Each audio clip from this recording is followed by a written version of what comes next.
우리가 사용하는 문명의 기기는 덩치가 클수록 성능이 좋고 값도 비싸지는 경향이 있습니다. TV와 냉장고 같은 가전제품은 물론이고 각종 운송수단과 군사용 무기도 마찬가지입니다. 성능을 높이려면 새로운 기능이 추가되어야 하고 이를 위해서는 어쩔 수 없이 부품이 많아지기 때문입니다. 그러나 이런 추세를 정반대로 뒤집은 예외적 존재가 있으니 그것이 바로 디지털 혁명을 선도해온 컴퓨터였습니다. 1940년대에 애니악과 에드박으로 시작된 컴퓨터 혁명은 1950년대의 트랜지스터 혁명과 맞물려 세월이 흐를수록 덩치는 작아지면서 성능은 좋아지는 기적을 낳았습니다. 거의 70년 동안 줄기차게 이어져서 건물 한 층을 다 차지했던 컴퓨터가 주머니 안에 들어갈 정도로 작아졌고 성능 향상률이 가격 상승률을 압도해준 덕분에 그 좋은 컴퓨터를 누구나 가질 수 있는 세상이 되었습니다.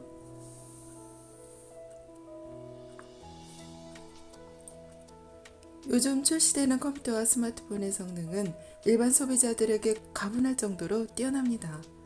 그런데도 과학자들은 디지털 컴퓨터의 한계를 뛰어넘겠다며 기어이 원자 규모의 양자 세계에서 작동하는 컴퓨터를 고안해냈고 1990년대 중반에 벨 연구소의 응용 수학자 피터 슈어가 양자 알고리즘을 개발하면서 양자 컴퓨터의 시대가 드디어 막을 올렸습니다.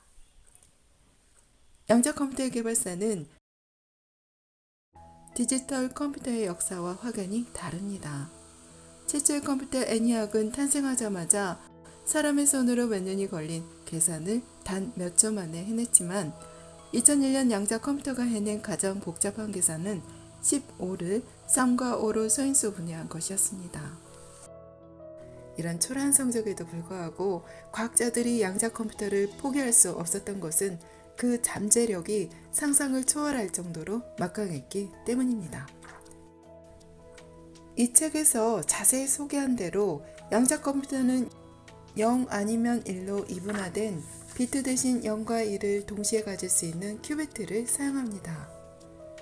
비트가 양자적으로 중첩되어 있기 때문에 관측을 실행하기 전에 가능한 상태에서 동시에 계산을 수행하고 최종적으로 관측이 실행되는 순간 대부분의 상태가 붕괴되면서 단 하나의 답이 얻어집니다.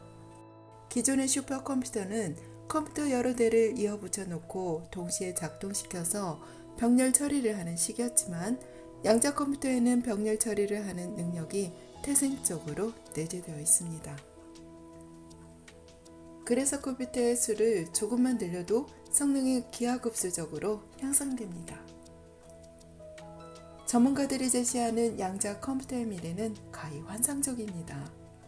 그들의 말대로만 된다면 미래는 양자 컴퓨터로 핵 융합을 실현하여 에너지를 거의 공짜에 가까운 가격으로 무한정 쓸 수 있고 각종 화학 반응을 분자 단위에서 규명하여 암을 비롯한 난불치병을 간단하게 치료할 수 있으며 인공과학성을 구현하여 식량 문제도 해결할 수 있습니다.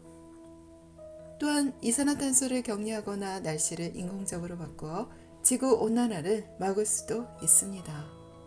그 외에도 사이버 보안을 강화하여 세계 경제의 기반을 더욱 튼튼하게 다지고 일기예보의 정확도를 높이고 슈퍼 배터리를 구현하는 등 일일이 나열하자면 끝도 한도 없습니다.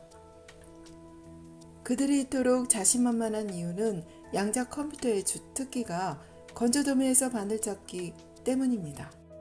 특히 인공지능 분야는 이론적 기초가 세워졌음에도 불구하고 컴퓨터 연산 능력의 한계에 부딪혀 지지부진한 상태인데 양자 컴퓨터가 부족한 부분을 메워준다면 급속도로 발전할 가능성이 있습니다. 이 책의 원 제목은 양자 우위입니다. 디지털 컴퓨터가 먼저 출발한 거북이라면 양자 컴퓨터는 깐죽대면서 뒤늦게 출발한 토끼와 비슷합니다. 이 경주에서 뒤처진 토끼가 거북이를 추월하는 순간 토끼는 거북이에 대한 우위를 점유하게 되고 이 상황은 영원히 지속됩니다. 양자 컴퓨터도 토끼와 같은 후발주자이므로 처음에는 디지털 컴퓨터에 몸이 찌는 것이 당연합니다.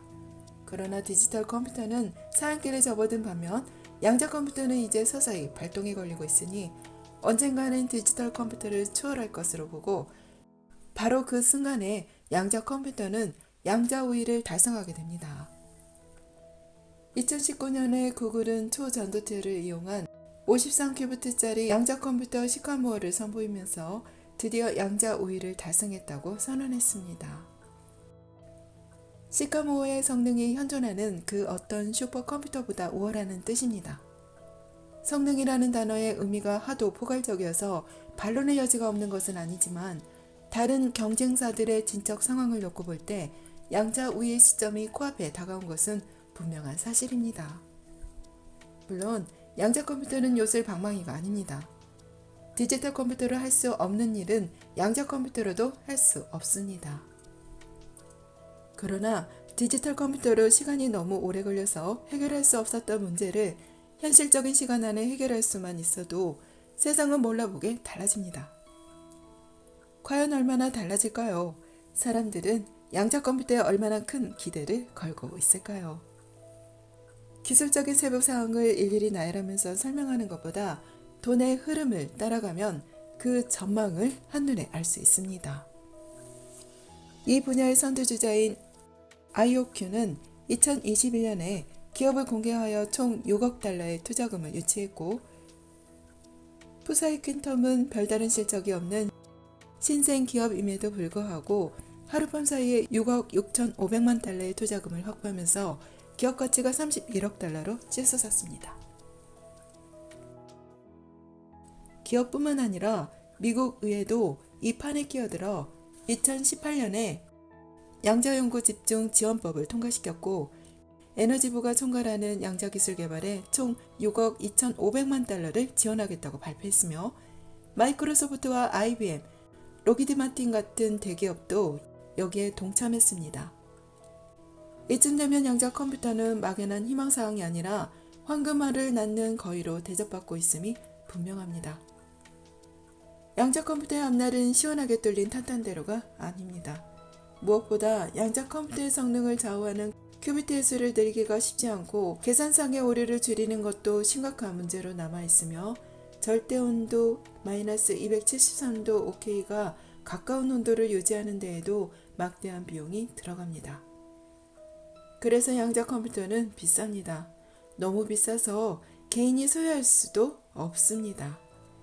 게다가 양자 컴퓨터는 특별한 목적을 위해 설계되었기 때문에 어떤 재벌이 양자 컴퓨터를 개인적으로 구입한다 해도 게임이나 워드 프로세싱 같은 일상적인 작업은 할 수 없습니다. 디지털 컴퓨터는 회로 숫자의 크기를 줄여서 단기간에 소형화를 이룩했지만 양자 컴퓨터의 회로 숫자는 더 이상 줄일 수 없는 원자이기 때문에 퍼스널 양자컴이 등장할 가능성은 거의 없어 보입니다. 그러나 과학 분야에서 섣부른 판단은 금물입니다. 양자 컴퓨터가 특별한 용도에만 쓰이는 대형 장비로 남을지 아니면 디지털 컴퓨터처럼 우리와 가까운 곳에서 삶의 방식을 또 한 번 바꿔놓을지는 아무도 알 수 없습니다.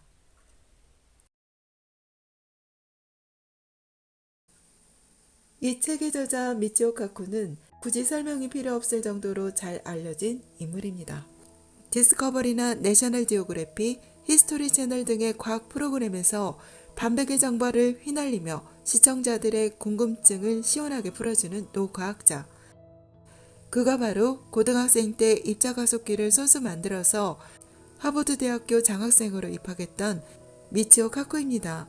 그는 끈이론 중흥기에 끈의 거동을 장애 개념으로 서술하는 끈 장이론을 개척하여 이 분야를 선도했고 끈이론과 장이론에 대한 대학 교과서도 여러 권 집필했습니다.